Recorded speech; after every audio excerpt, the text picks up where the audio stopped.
तेरे लिए शहर से फोन है। सब काम छोड़ के जल्दी जाके सुन ले, नहीं तो फोन कट जाएगा। हाँ माँ, अभी जाती हूँ। जरूर मीनाक्षी दीदी का फोन आया होगा। हाय अंजलि।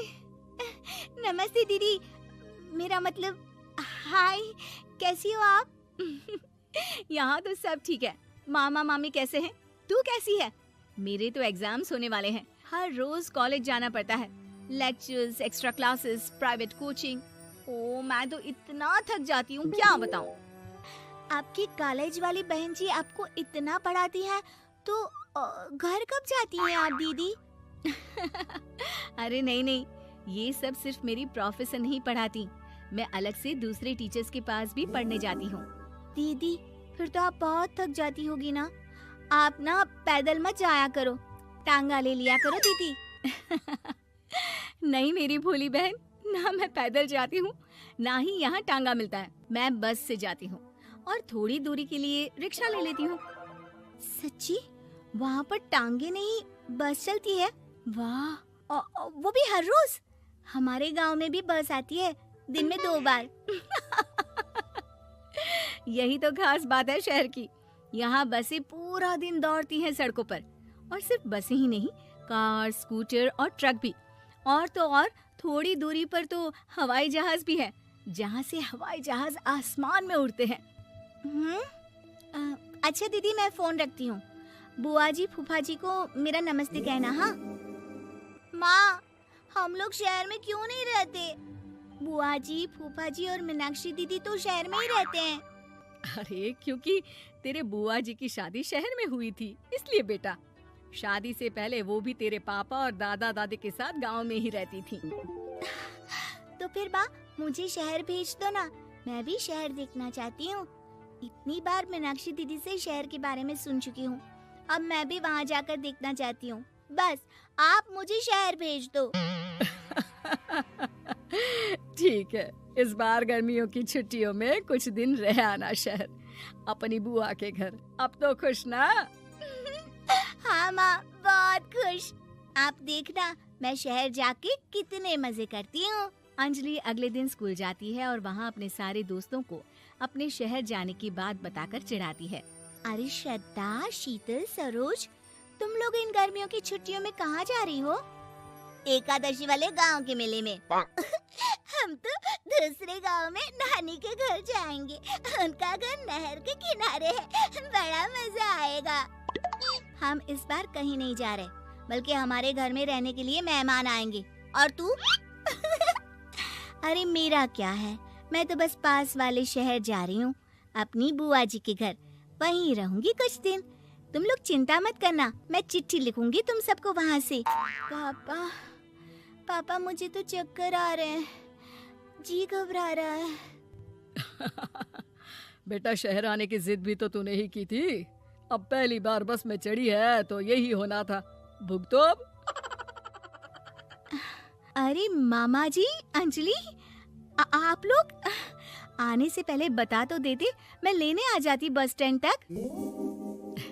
आओ आओ भैया, आओ बेटी अंजलि। माँ बुआ जी कैसे हैं वहाँ? और भाभी कैसी हैं? सब ठीक है, बस अंजलि जिद कर रही थी कुछ दिन आप लोगों के साथ रहने की, सो छोड़ने आ गया।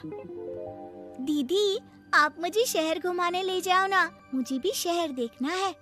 हाँ हाँ चल, तैयार हो जा जल्दी से। अंजलि तैयार होने जाती है और कुछ देर बाद जब बाहर आती है तो अरे ये क्या कर दिया तूने? मार्केट तक ही तो जाना है।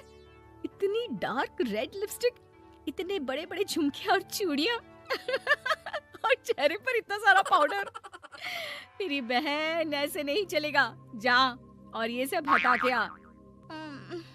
अरे कैसे, क्यों? मैंने शहर आने के लिए इतनी मेहनत से ये सब इकट्ठा किया था।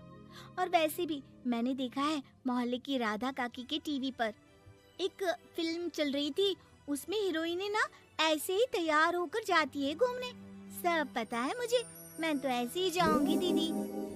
अंजलि शहर की चकाचौंध को देखकर बहुत हैरान और खुश होती है। ऊंची ऊंची इमारतें, सड़क पर दौड़ती गाड़ियाँ, बड़ी बड़ी दुकानें, उसकी एक्साइटमेंट का ठिकाना नहीं था। दीदी, ये छोटा सा कमरा सड़क के किनारे क्यों रखा है? इसमें कौन रहता होगा? ये कमरा नहीं, पीसीओ है, पीसीओ। यहाँ पर लोग फोन करने आते हैं सिक्का डालकर। ओ, हमारे गांव में तो दुकान पे ही जाते हैं बात करने। अच्छा चल, तुझे रेस्टोरेंट में खाना खिलाने ले चलती हूँ।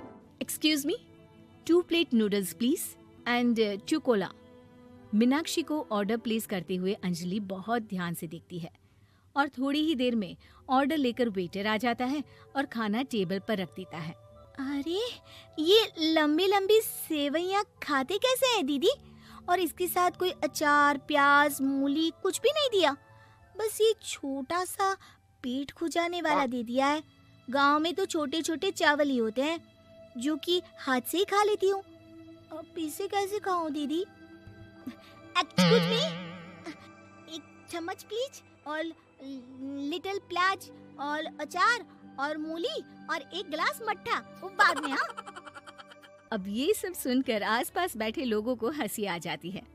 मीनाक्षी भी अपनी हंसी किसी तरह रोकने की कोशिश करती है और वेटर मुस्कुराता हुआ वहाँ से चला जाता है। अंजलि समझ नहीं पाती कि सब किस बात पर हंस रहे थे, लेकिन वो झेप जाती है।